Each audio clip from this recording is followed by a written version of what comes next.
Hola, después de la conferencia del pasado sábado 12, ahora voy a grabar respuestas a algunas preguntas que no tuvimos tiempo de contestar en aquel momento.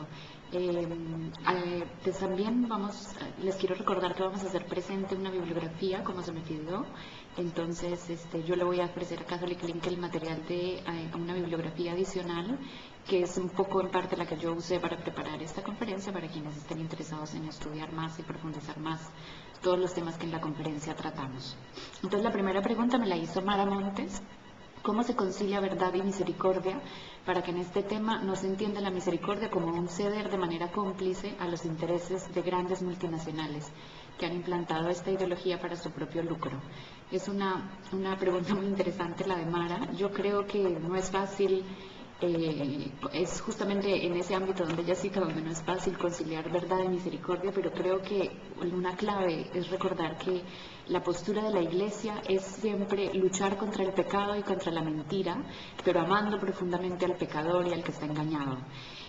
Claro, cuando uno se enfrenta a multinacionales y a lobbies que son un poco impersonales y poderosas, esto es más difícil de aplicar. Creo que esto se aplica más a nivel personal, cuando uno se encuentra con las personas concretas, incluso las personas concretas que pueden estar detrás de esas multinacionales o de esas lobbies, ¿no? Recordar siempre que la Iglesia tiene un deber ante el mundo y ante la humanidad, como decíamos en la charla, de ser memoria de las verdades de la humanidad y de recordar esas verdades y no dejar que la humanidad de nuestro tiempo las pierda, pero al mismo tiempo tiene la misión igualmente importante de anunciar la misericordia de Dios con todos nosotros pecadores, que es esa misericordia la que nos salva. Pero ese es el reto. Hay coyunturas como esta de la ideología de género que lo hacen particularmente difícil tener juntas esas dos cosas, pero yo creo que una de las maneras de conciliarlo es odiando al pecado pero amando al pecador profundamente y nunca desesperando de la posibilidad que tiene todo pecador de convertirse, aunque sea en los últimos segundos de su vida. Entonces, y nunca olvidando que la misericordia de Dios es capaz de hacer grandes milagros cuando llega a un corazón humano, incluso en las personas que parecen más aferradas a sus propios principios. Entonces, me parece que esa es la clave, aunque no necesariamente de muchas pistas prácticas de cómo moverse. Yo iría por ese lado en responder a la pregunta de Mara. Después había otras preguntas que pedían referencias de lectura para la educación de los niños y las niñas. Es una pregunta de Estergo. Entonces le digo que le voy a poner algunas lecturas que yo conozco, lamentablemente algunas en italiano y en inglés, porque yo recibo bibliografía de varias partes del mundo, pero estoy segura que en esa línea no debe ser tan difícil encontrar cosas también en español. Igual yo le voy a mandar estas referencias. Pero ella me preguntaba dónde está la clave un poco para educar a lo masculino o el femenino, si es que no podemos decir que la ternura es de mujeres. ¿Dónde está la clave? ¿En la tendencia nada más? Mira, si entiendo bien la pregunta, yo creo que la clave está en acompañar mucho a cada persona al su crecimiento personal y al despliegue personal de reconocer y aceptar la naturaleza que le fue dada como Dios y acogerla en toda su libertad.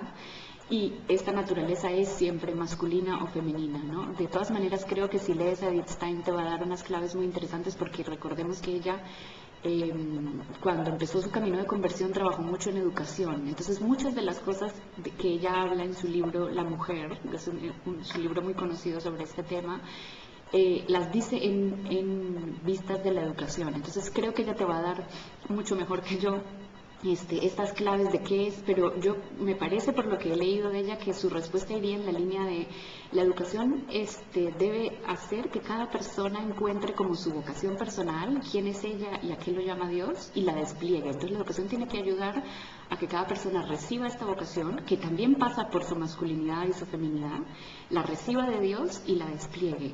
Y por eso es que digamos, no me referiría a la educación como educar a las niñas a ser tiernas y a los hombres a ser valientes, por ejemplo, porque a veces la vocación personal de una niña requerirá de ella ser muy, muy valiente, por ejemplo, ¿no? Entonces, Edith Stein, logra ir más allá de simplemente del desarrollo de características físicas sin negarlo del todo, que es lo importante, ¿no? No es que ella diga que las mujeres no tienen una tendencia más a interesarse por el otro o a la acogida del otro, pero se centra sobre todo en la vocación personal, y eso es lo que me pareció muy interesante y como muy clave en ella para la respuesta a estas como paradojas en las que nos mete a veces la ideología de género, ¿no? Entonces, de verdad yo le recomiendo mucho a Esther y a todos los que estén viendo esto, la lectura de Edith Stein, a los que quieran entender más, porque ella, aunque escribió hace muchos años y muchas de las revoluciones que estamos viviendo nosotros, ella creo que ni se las soñaba, pero su pensamiento, así como el de Juan Pablo II, que sí vio más bien las cosas ya acercándose, ambos creo que son puntos de referencia súper importantes para nosotros en este tema. Luego tenemos la pregunta de Estefania Zurita García, que dice que yo en algún momento había dicho que se podría hablar más sobre la relación que existe entre el valor que el ser humano le da a la naturaleza de su entorno, pero la poca importancia que le da a su propia naturaleza como ser humano. Creo que este tema salió un poco en varios apartes de la conferencia. A mí me parece súper interesante porque primero, yo la primera vez que lo leí con una intuición de Benedicto XVI. O sea, él es como el que hizo evidente en varias intervenciones suyas esta falacia, ¿no? del pensamiento actual, que respeta con mucha reverencia la naturaleza, el entorno, y quiere respetar sus tiempos, tratar de escuchar el lenguaje de la naturaleza, tratar de acoger lo que la naturaleza nos quiere decir y no violarla, digamos, no irrumpir en ella y dominarla de manera que la explote o que la destruya últimamente, pero la incapacidad al mismo tiempo de tener esa misma mirada respetuosa y reverente hacia la propia naturaleza. Entonces, me parece muy interesante porque a la hora que él hace evidente esta falacia, también de alguna manera nos abre una posibilidad de respuesta, ¿no? Yo lo que pienso es cómo, o creo que parte de nuestro desafío como agentes pastorales está en cómo agarrar esta tendencia y esta sensibilidad que tienen nuestros contemporáneos para querer comprender y aceptar la naturaleza externa y ayudarles a entender que es la misma que tienen que tener con la propia naturaleza, ¿no? Creo que ayudando y acompañando a las personas en momentos difíciles de la vida, como por ejemplo la enfermedad o las disabilidades físicas o mentales que una persona pueda tener, o la misma experiencia de la muerte, nos hacen encontrarnos con que no somos una voluntad que se crea a sí misma, ¿no? Como decía Benedicto XVI, sino que también tenemos que aceptar y acoger una naturaleza que es la nuestra, y nuestra felicidad y nuestra armonía con nosotros mismos y con nuestro entorno pasa por también acoger esta naturaleza que Dios nos ha dado. Yo creo que por ahí hay un canal súper interesante de hablarle a la cultura de nuestro tiempo en un lenguaje que los hombres y mujeres de nuestro tiempo pueden entender, pueden hacerse sensibles. De hecho, vemos, por ejemplo, que está aumentando la tendencia a comer sano, a comer biológico. Entonces, sí está entrando una cierta reverencia con el propio cuerpo. Bueno, ¿por qué no llevarlo eso más allá? A decir, tienes que aceptar y acoger quién eres tú a partir de esta materialidad, de este cuerpo, de tú ser parte del ecosistema, porque somos parte del ecosistema, y eso pasa por nuestra masculinidad y feminidad. No sé, se me ocurre que esa podría ser como, yo la veo como una línea de profundización que podemos seguir explorando en este tema y digamos, un camino para quien esté interesado estudiarlo más, ¿no?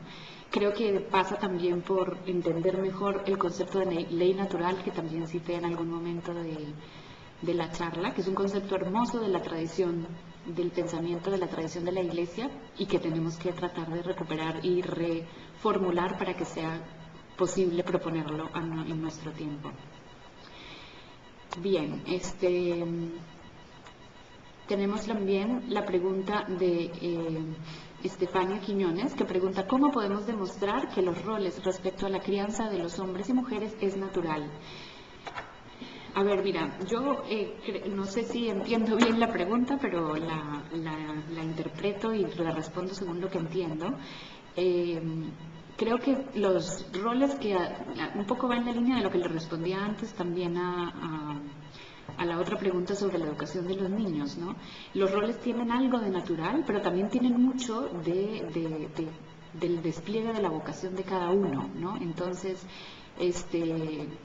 tratemos de centrarnos en que cada uno de los, en la crianza de los niños, en la educación de los niños y las niñas, de que cada uno sea muy él mismo, ella misma, ¿no? De que cada uno responda mucho a lo que Dios le pide, a lo que Dios lo está llamando, que cada uno lo pueda de verdad entregar, donar los dones que él mismo ha recibido de Dios, ¿no? Si tenemos un niño súper creativo, o tratar de que la educación no limite esta creatividad y la haga desplegarse.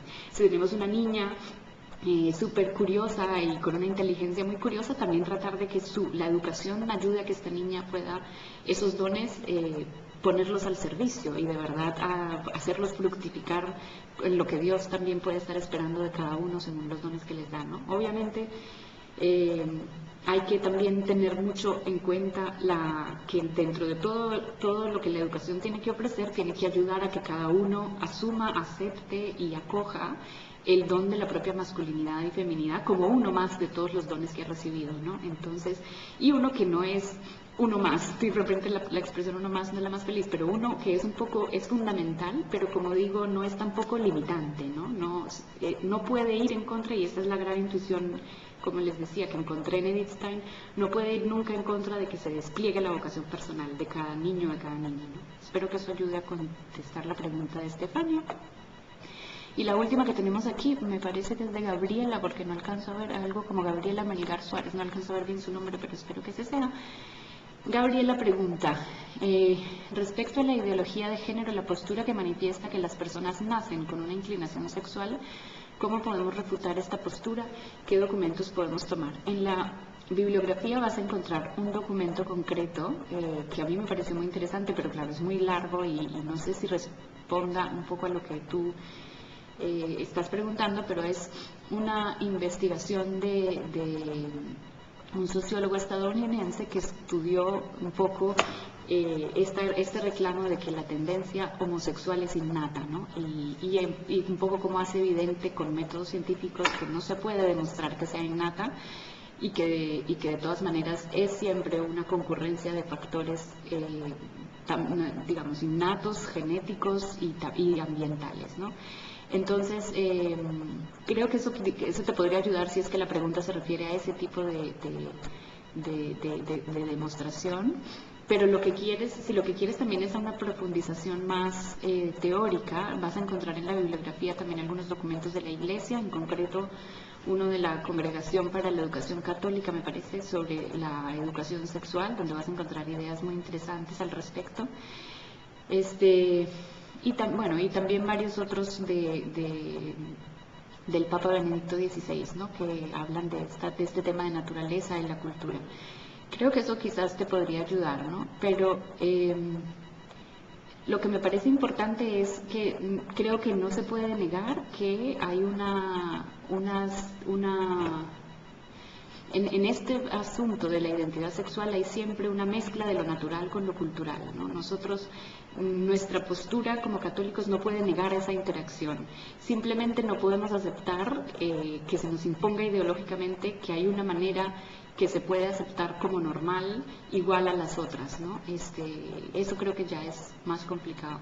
Pero bueno, en todo caso, espero que estos documentos que encuentras ahí te puedan servir como referencia. Y bueno, a todos muchas gracias por su interés, muchas gracias por la participación en este evento. Espero que les haya podido ser de utilidad y que el material que les damos a su disposición también les sirva para que profundicen. Quizás podría aprovechar para decirles que hay más material en la página web del Pontificio Consejo para los Laicos, que todavía está online. La página es www.laici, como LAICI.va. Y esa página tiene una sección mujer donde ustedes pueden hacer clic y encontrar una biblioteca online de mucho material sobre la mujer, pero también hay mucho material sobre el género y la ideología de género y intentos de respuesta a la ideología de género. Hay una biblioteca, como les digo, y hay bastante material en esa página web. En un futuro no lejano, esa página web va a pasar a la página web central del dicasterio para los laicos, la familia y la vida, pero por ahora todavía está en la del Pontificio Consejo para los Laicos. Y nosotros la hemos creado específicamente como un servicio para todas las personas que están estudiando estos temas, que se interesan y que quieren profundizar y conocer más. Entonces, ahí ya hay muchísimo material, pero además vamos a seguir actualizándolo cada cierto tiempo, entonces pueden también visitarla de vez en cuando y darse cuenta de cosas nuevas que vayan saliendo, ¿no? También hacemos reseñas de libros interesantes, en fin, es un ámbito nosotros vamos mostrando ahí un poco el estudio constante que hacemos de todos estos temas para ponerlo al servicio de las personas en la iglesia que están interesadas en esto y que quieren intentar una respuesta. Creo que lo más importante es que cada uno de nosotros dé una respuesta en las circunstancias concretas en las que se encuentra, ¿no? En su familia, educando a sus hijos, en su trabajo, en las personas que Dios en concreto te ha confiado y a las que puedes ayudar a que esta confusión reinante en nuestro tiempo no siga creciendo, y además a ayudar a que brille más bien la belleza del plan de Dios para el ser humano. Y el plan de Dios, cuando nos creó hombre y mujer, significa un llamado a la comunión, un llamado a estar juntos, un llamado a enriquecernos mutuamente, como decíamos también en la charla. Entonces, esa tarea es súper importante, ¿no? Súper importante si uno la hace con un grupo enorme de personas, como si uno la hace en su familia, en el ámbito doméstico. De verdad que se va creando ahí la cultura de vida, ¿no? Entonces, ánimo con la tarea que cada uno de ustedes tiene en estos temas, y bueno, cualquier cosa que nosotros podamos servirlos desde aquí, desde el dicasterio, cuenten también conmigo, y que el Señor los bendiga mucho. Bendiga la vocación de cada uno, el despliegue de la vocación de cada uno para que crezca su reino entre nosotros.